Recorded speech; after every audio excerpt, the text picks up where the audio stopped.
I'm Jeremy Wolgamott. Today we're going to cook a beautiful Denver cut steak from the Wagyu Den. They were nice enough to give this to us to cook today. And it is a full-blooded Australian Wagyu. We're going to do it peppercorn crusted with some beautiful red and black peppercorns. And then for the sauce, I actually made collard greens yesterday. And I saved some of the pot liquor. So the juice from the cooking of the collard greens, I saved that, and we're going to make a pan sauce out of that. Anytime you make greens, you should always save it and use it as sauce later.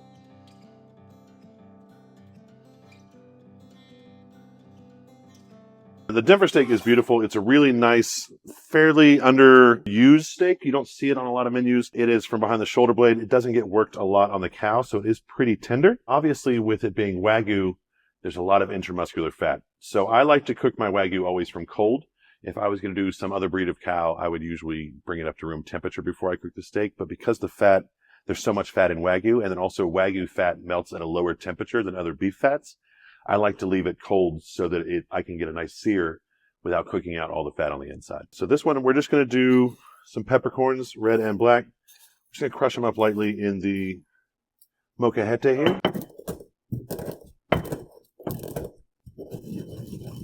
Perfect. So we ground up the pepper to medium fine. I don't want to do too big of a pepper crust on the steak. You're going to hurt the sear itself. And then also, I've always hated when you take a big bite of peppercorn. People think it looks fancy, but realistically, it just kind of ruins your day. So salt, both sides. Always salt from fairly high up, so it'll spread out evenly. Doesn't matter if some hits the plate, but you don't want a huge bite of salt on your steak. Then we're going to go with the pepper.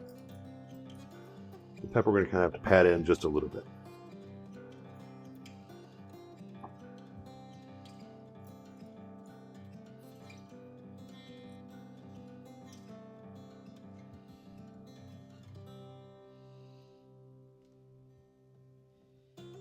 So let that sit for maybe 2 minutes before we cook it, just so the seasoning can really get into the meat itself.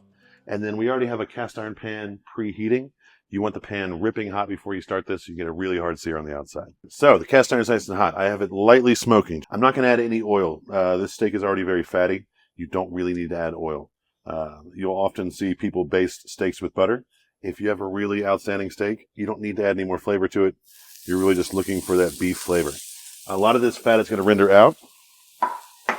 So we're just going to kind of let it do that. It is always a temptation to touch your beef. Just let it sit there. You're going to get a much better sear if you let it sit for as long as possible. It'll create that nice crust.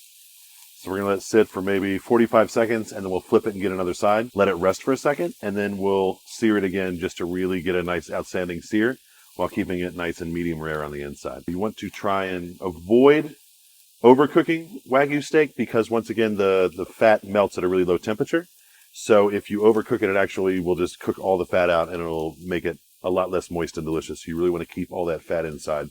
So I'll usually eat my Wagyu either rare or medium rare.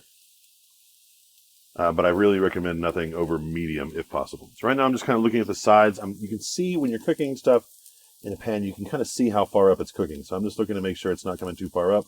I'm trying to get the maximum sear I can while cooking it as little as possible. So I'm just kind of watching the sides to see where that gray level is coming up to. And then I'll flip it and do the other side, and then we'll let it rest so it cools off a little bit, and then we can essentially get a second sear. Yeah, so at that point I'm going to flip this.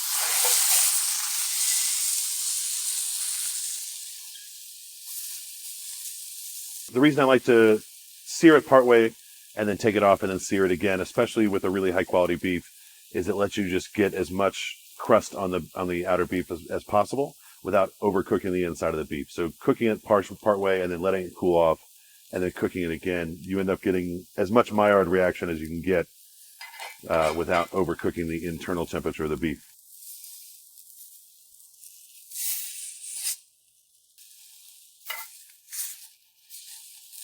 You're just doing like sense memory feeling with the spoon. Yeah. Yeah, that's exactly it right now. All right, I'm going to let this cool for about 2 minutes. So as we're letting our steak rest between sears, I'm just going to take out some of these peppercorns that fell off. On the second sear, we'll leave them in because we're going to make a pan sauce, but I don't want them to burn and end up just being burned part of the pan. So on that first sear, I noticed the beef didn't render out quite as much fat as I thought it was going to, which is fine. But I ended up adding some oil to the outside while it rests, just so on that second sear, I can get a little bit better of a sear on there because you want that fat to really kind of fry the meat is essentially what it's doing when it sears. Now we've let it rest for a little while. Then we go back on, still ripping hot pan. Just get that good secondary sear.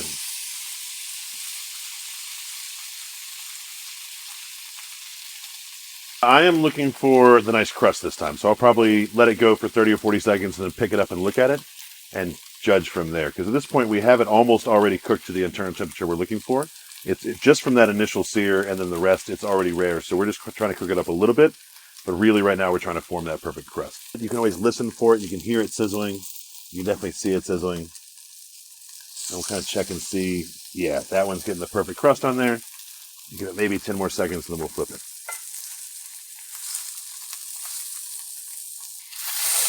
There's the crust we're looking for. Perfect. So flip it, let it go for 30 seconds, pull it out, and we'll let it rest, and we'll make the pan sauce while it rests. Really important to rest your meat. That'll, first of all, let the cooking juices sort of go back in. Proteins want to bind up when it's really hot, and they'll relax when it's cold. But also secondary, it evens out the cooking temperature. If you just seared it really hot, took it off and sliced it, the outside would be hot and the inside would be cold. But you want it to be warm all the way through. So that's the other big part of the rest.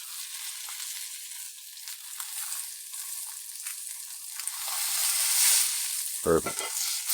Nice sear on both sides. We're going to let that rest on a rack. So you should always rest your steak on a rack because of the airflow. You want to give the steak an air underneath as well as on top. If you were to put it on a towel or on a plate, it would actually hold the warmth in it on the side that it's sitting on, so it won't cool off evenly. It'll just sit there and stay warm. And so this is, I'm going to turn the pan down just to lowish heat at this point. Like I said, this is the juice left over from cooking collard greens. I'm just going to deglaze the pan with this. Let it get up all that good meat juice and the peppercorns that fell off. But we don't really have to cook it a whole lot more. So at that point, I'm just going to turn the pan off. We're just looking to deglaze it. It's already nice and thick because the greens cooked for almost 5 hours. Then you have a nice little pan sauce. We'll reduce it just a little bit. But that's pretty much it. It's just a really magical sauce. Anytime you have leftover greens, use the pot liquor. Don't forget to use the pot liquor. It's delicious. So we get really high quality collard greens from local farmers just when they're in season. And so they have a beautiful green flavor, very grassy. And then we caramelize onions at the very beginning with garlic and brown sugar. And then reduce red wine vinegar, add chicken stock, and then cook the collard greens in there for about 4 hours. You really want to cook them for a very long time. And then so you end up with all those beautiful flavors in the sauce itself. Yeah, that's delicious. Perfect. So we'll let this rest for probably 4 minutes, and then we'll slice it and plate it up. So whenever we are slicing beef, now that it has been cooked and rested, it's really important to find the grain of the beef. So I look at it, and there is grain running this way. So we're going to cut it across the grain. Really important. It gives you the best chew, the most tender bite when you're actually eating it. Kind of counterintuitive with this cut, but it's going to be a very long slice almost across the steak itself to get the best chew. Nice sharp knife. Long slices. You want to let the knife do the work. Don't force it down. Just go with full length slices. Fan it out. See that beautiful medium rare Wagyu. The beautiful peppercorn crust. So, and then also with the pan sauce, because we worked so hard to make that crust, I'm not going to put it directly on the steak. I'm going to put it kind of under and around the steak so we don't compromise the crust we made. You can dip it in while you're eating it. It'll be delicious.